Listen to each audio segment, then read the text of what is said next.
नमस्कार मित्रों, SBI security के साप्ताहिक पॉडकास्ट में आपका हार्दिक स्वागत है।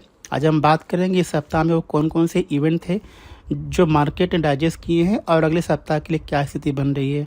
तो दोस्तों, आम सप्ताहों के मुकाबले ये सप्ताह एक छोटा सप्ताह था, यानी केवल 4 दिन की सेशन थी और कल यानी शुक्रवार के दिन महाशिवरात्रि के उपलक्ष्य में शेयर बाजार जो है बंद रहेगा। एसबीआई सिक्योरिटी की तरफ से आप सभी को महाशिवरात्रि की हार्दिक शुभकामनाएं। आइए बात कर लेते हैं इस सप्ताह में मार्केट का क्या परफॉर्मेंस रहा। तो निफ्टी और सेंसेक्स की बात करूं तो उतार चढ़ाव के बावजूद हमने निफ्टी और सेंसेक्स को ऑल टाइम हाई पे बंद होते हुए देखा, जहां पे निफ्टी में 0.5% का उछाल देखा हमने और ये 22,494 के आसपास बंद हुआ है। वहीं पे सेंसेक्स में उछाल 0.4% का रहा और ये 74,119 के आसपास जाकर के बंद हुआ है। अगर ब्रॉडर मार्केट की बात करें दोस्तों तो यहाँ पे काफ़ी कुछ देखने को मिला है। ब्रॉडर मार्केट फ्रंटलाइन इंडाइसेस को अंडर परफॉर्म किया है और मार्केट ब्रेथ इस सप्ताह में काफ़ी पुअर रहा है। मिड कैप इंडेक्स की बात करूँ तो जहाँ पे मिड कैप इंडेक्स 0.3% नीचे बंद हुआ है, वहीं पे स्मॉल कैप इंडेक्स 2.6% नीचे बंद हुआ है। अगर मैं बात करूं ग्लोबल क्यूज़ की तो जो वॉलेटिलिटी हमने इस सप्ताह में देखी उसके पीछे एक कारण ये भी था कि यूएस का मार्केट भी इस सप्ताह में काफ़ी वोलाटाइल था। यूएस फेड के जो चेयरमैन हैं उनका जो टेस्टिमनी था, यानी कि उनका जो बयान था, उसमें अभी भी उनको लग रहा है कि इन्फ्लेशन अभी भी बहुत ज़्यादा है और रेट कट के लिए अभी भी वो ज़्यादा से ज़्यादा डेटा का वेट करेंगे ताकि ये कंक्लूड हो जाए या ये वो मान के चलें कि हाँ अब इन्फ्लेशन जो है यहाँ से नहीं बढ़ेगा, तभी वो रेट कट की कोई गुंजाइश को मान रहे हैं। तो इसकी वजह से भी हमने देखा कि जो ग्लोबल मार्केट में है एक उतार चढ़ाव देखने को मिला और उसका प्रभाव जो है हमारे बाज़ारों पर भी जो है पड़ा। आइए बात कर लेते हैं जो हमारे सेक्टरल इंडाइसेस हैं उनका क्या परफॉर्मेंस रहा। तो इस सप्ताह में BSE health care, FMCG, consumer durable, reality और आईटी, ये कुछ ऐसे इंडाइसेस हैं जो नीचे की तरफ बंद हुए हैं और इनमें गिरावट 0.2% से 1.4% की देखी गई है। खासकर बीएसई रियलिटी और आईटी, जहां पे दोनों ही इंडाइसेस 1% से ज़्यादा का गिरावट हमने सप्ताह में देखा है। अगर मैं बात करूं जो चढ़ने वाले इंडाइसेस हैं तो यहाँ पे BSE, PSU, power, metal, Bankex, auto, capital goods, ये जो इंडाइसेस हैं यहाँ पे हमने आधे % से 2% की हमने बढ़त देखी है। अगर मैं बात करूं टॉप गेनर्स और लूजर्स की तो जो निफ्टी में जो 5 गेनर हमने हमारे रिपोर्ट में कैप्चर किया है वो है Bajaj Auto, Tata Steel, Tata Motors, HDFC Life, Bharti Airtel. तो इन पांचों ही स्टॉक में 7% से 12% की हमने रैली इस सप्ताह में देखी है। जबकि जो गिरने वाले इंडाइसेस हैं वो हैं Infosys, LTI Mindtree, SBI Life, UltraTech Cement, एमएनएम। तो ये 5 गिरने वाले जो शेयर हैं निफ्टी में, इनमें गिरावट 2% से 3.5% की हमने इस सप्ताह में देखी। अगर मैं बात करूं कुछ मॉनिटरेबल्स की जो हम रेगुलरली ट्रैक करते हैं मार्केट के पॉइंट ऑफ व्यू से, तो पहले बात करते हैं एफआईआई और डीआईएस की। तो यहाँ पे एफआईआई और डीआईआई दोनों ने ही बाइंग की है कैश मार्केट में, जहाँ पे एफआईआई ने 6,618 करोड़ रुपए की बाइंग की है, वहीं पे डीआईआई की बाइंग करीब 10,130 करोड़ रुपए की रही है। तो दोनों ही इंस्टीट्यूशनल इन्वेस्टर्स ने जो है कैश मार्केट में बाय की है और शायद यही कारण है कि जो हमारा फ्रंटलाइन इंडाइसेस है वो पॉजिटिव जोन में बंद हुआ है।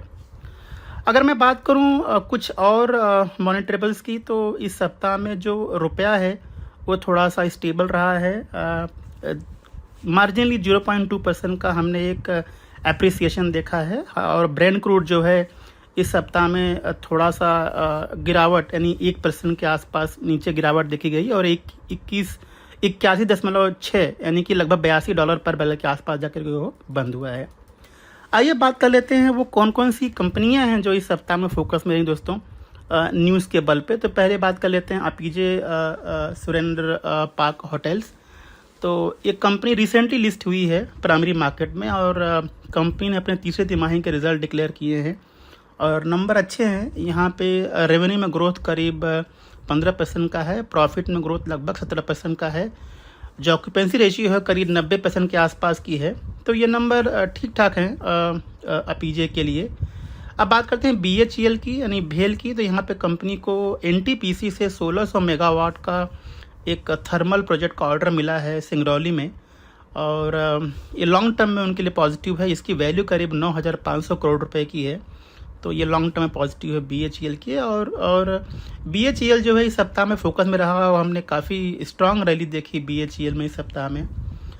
टाटा मोटर्स ने कहा है कि उनके बोर्ड ने अप्रूवल दिया है कि टाटा मोटर्स का जो बिज़नेस है उसको 2 भाग में डिवाइड करेंगे। एक भाग होगा पैसेंजर व्हीकल का, दूसरा होगा कमर्शियल व्हीकल का।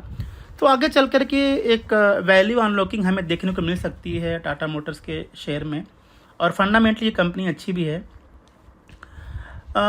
फिर बात करते हैं जुपिटर वैगन्स की। तो यहाँ कंपनी को 956 करोड़ रुपए का ऑर्डर मिला है मिनिस्ट्री ऑफ रेलवे से, तो ये लॉन्ग टर्म पॉजिटिव है जुपिटर वैगन्स के लिए। 2 फाइनेंस कंपनी सप्ताह में फोकस में ही दोस्तों, एक तो IIFL फाइनेंस है और जो JM फाइनेंशियल है। तो JM फाइनेंशियल्स को RBI ने डायरेक्ट किया है कि आगे तात्काल प्रभाव से वो लोन अगेंस्ट शेयर्स और डिबेंचर को वो बंद करें। ये RBI का जो है ऑर्डर था उनके लिए। तो ये नेगेटिव न्यूज़ था JM फाइनेंशियल के लिए, और हमने एक तेज़ गिरावट भी देखी JM फाइनेंशियल के शेयरों में। IIFL फाइनेंस में भी RBI का एक ऑर्डर आया। यहाँ पे कंपनी ने कहा है कि IIFL फाइनेंस आगे चल कर के जो है गोल्ड लोन नहीं दे सकती है। तो ये भी एक नेगेटिव था IIFL फाइनेंस के लिए। स्टॉक इस सप्ताह में काफ़ी प्रेशर में रहा। L&T की बात करूँ दोस्तों, तो यहाँ पे कंपनी को ONGC से ऑर्डर मिला है, जिसकी वैल्यू करीब 1000 करोड़ से 2500 करोड़ रुपए के बीच में बताई जा रही है। तो ये लॉन्ग टर्म में पॉजिटिव है L&T के लिए। हमारा एक ओपन कॉल भी है, हमने recently pick of the week में इस स्टॉक को रेकमेंड किया है। हमें लगता है कि कंपनी आगे अच्छा परफॉर्म करेगी। एशियन पेंट इस सप्ताह में फोकस में रहा दोस्तों। यहाँ पे कंपनी ने कहा है कि वो मध्य प्रदेश में एक वाटर बेस्ड प्लांट लगाएगी पेंट की, जिसकी कैपेसिटी करीब 4 लाख किलोलीटर्स की होगी। तो ये लॉन्ग टर्म पॉजिटिव है, और कंपनी यहाँ पे 2000 करोड़ रुपए का इन्वेस्टमेंट करने वाली है। गोदरेज प्रॉपर्टी ने कहा है कि बेंगलुरु में वो एक 62 एकड़ का एक लैंड पार्सल डेवलप करेंगे, और यहाँ पे कंपनी करीब 5000 करोड़ रुपए का इन्वेस्टमेंट करने वाली है। तो लॉन्ग टर्म में पॉजिटिव है गोदरेज प्रॉपर्टी के लिए। कोल इंडिया ने कहा है कि उनका जो छत्तीसगढ़ में जो माइन है उसके लिए इन्वायरमेंटल क्लियरेंस मिला है, तो ये भी पॉजिटिव है कोल इंडिया के लिए। जय कुमार इंफ्रा प्रोजेक्ट ने कहा है कि उन्हें 1276 करोड़ रुपए का ऑर्डर मिला है MMR से, यानी मुंबई मेट्रोपॉलिटन रीजन से। तो ये लॉन्ग टर्म में पॉजिटिव है जय कुमार इंफ्रा के लिए। कल्पतरू पावर ने कहा है कि उनको सऊदी अरामको से ऑर्डर मिला है गैस पाइपलाइन के लिए, और यहाँ पे कंपनी करीब 800 किलोमीटर का गैस पाइपलाइन जो है बनाएगी सऊदी अरामको के लिए। तो ये पॉजिटिव है कल्पतरू पावर इंटरनेशनल के लिए। KPI ग्रीन जो हमारा एक कवरेज कंपनी है दोस्तों, तो यहाँ पे कंपनी को लगभग 9.5 मेगावाट का एक सोलर प्रोजेक्ट का ऑर्डर मिला है, और ये लॉन्ग टर्म में उनके लिए भी पॉजिटिव है। Krishna institute of medical science ने कहा है कि कंपनी थाने में एक 300 बेड का अस्पताल खोलेगी, और यहाँ पे करीब 500 करोड़ रुपए का इन्वेस्टमेंट करने वाली है। तो ये लॉन्ग टर्म में उनके लिए पॉजिटिव है Krishna institute of medical science के लिए। सेंट्रम इलेक्ट्रॉनिक को करीब 187 करोड़ रुपए का ऑर्डर मिला है DRDO से, तो ये भी उनके लिए पॉजिटिव है। उसके अलावा ऑल कार्गो गति ने कहा है कि जो उनका मंथली जो वॉल्यूम है वो करीब 15% बढ़ा है फरवरी महीने में। और फाइनली जो है मैक्रोटेक डेवलपर ने कहा है कि वो 3300 करोड़ रुपए का एक QIP जो है लेकर के आएंगे फंड जुटाने के लिए। तो ये लॉन्ग टर्म में ये भी पॉजिटिव है मैक्रोटेक डेवलपर की। तो दोस्तों ये कुछ कंपनियां थी जो इस सप्ताह में फोकस में रही। दोस्तों आइए बात कर लेते हैं इस सप्ताह हमने कौन कौन से स्टॉक पे हमने रिकमेंडेशन दिया है। तो पिक ऑफ द डे में हमने एक स्टॉक पे रिकमेंडेशन दिया है, वो है यूनियन बैंक। यहाँ पे 149 रुपये पे हमने रिकमेंड किया है, और टारगेट है 164 रुपये का। और हमें लगता है कि जिस तरह की कंपनी ने अपनी तीसरी तिमाही के नतीजे पेश किए हैं वो काफ़ी बढ़िया हैं। अगर मैं बात करूँ उनके NII में, तो वहाँ पे करीब 6% का ग्रोथ देखने को मिला है, जबकि उनके प्रॉफिट में करीब 60% का उछाल इस क्वार्टर में हमने देखा। एडवांसेस की बात करूँ तो दोस्तों, तो यहाँ पे उनके एडवांसेस में करीब 11% का ग्रोथ देखने को मिला, और ये उनके गाइडेंस के आसपास ही है। डिपॉजिट में भी करीब 8 से 10% का उछाल देखने को मिला है। तो ओवरऑल कंपनी का जो बैलेंस शीट है काफ़ी क्लीन है इस वक्त, और हमें लगता है कि आगे कंपनी स्टेबल मार्जिन और क्रेडिट क्वालिटी जो है डिलीवर कर सकती है। तो हमें लगता है कि यूनियन बैंक आगे चल के अच्छा परफॉर्म कर सकती है। उसके अलावा दोस्तों हमने इस सप्ताह में हमारा जो रॉकस्टार ऑफ क्वार्टरली रिजल्ट होता है वो भी रिपोर्ट हमने रिलीज़ किया है। आप सबको पता होगा दोस्तों कि जब रिज़ल्ट सीज़न ख़त्म हो जाता है तो हम एक रिपोर्ट निकालते हैं और हम पूरे रिज़ल्ट सीज़न में क्या हुआ, यानी कौन कौन सी कंपनियां या कौन कौन से सेक्टर ने परफॉर्म कैसे किया है, उसका एक लेखा जोखा हम हमारी रिपोर्ट में जो है हम बताते हैं। और सेक्टर वाइज डेटा हम कवर करते हैं और उसके ऊपर व्यू भी देते हैं हम, और स्टॉक रिकमेंडेशन भी हम देते हैं उसके अंदर।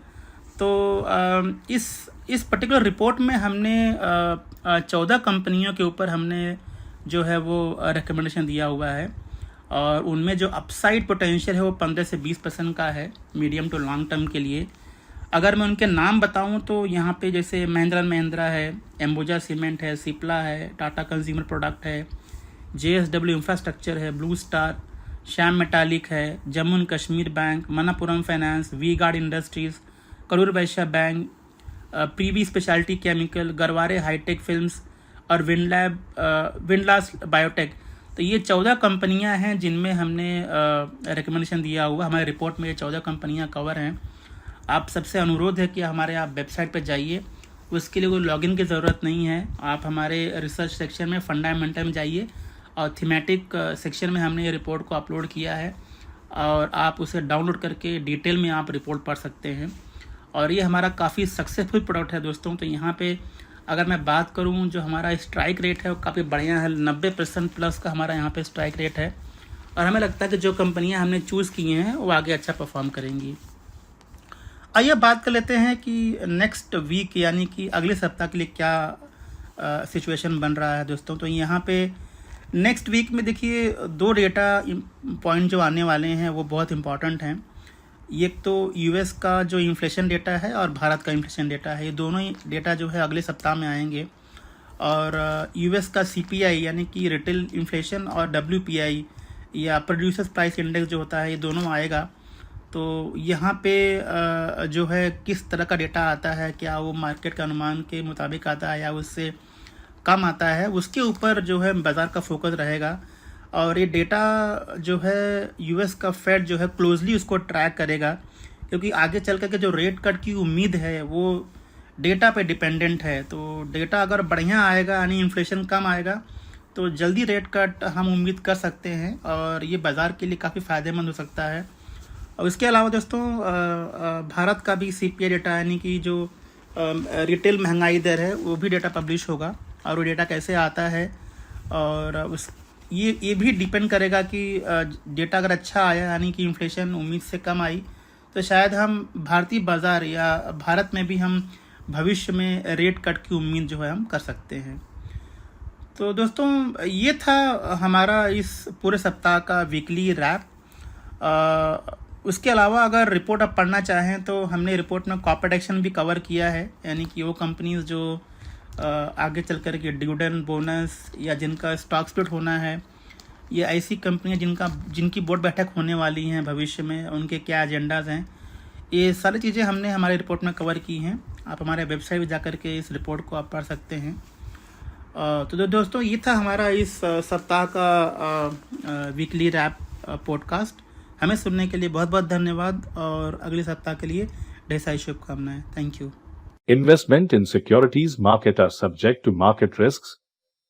Read all the related documents carefully before investing.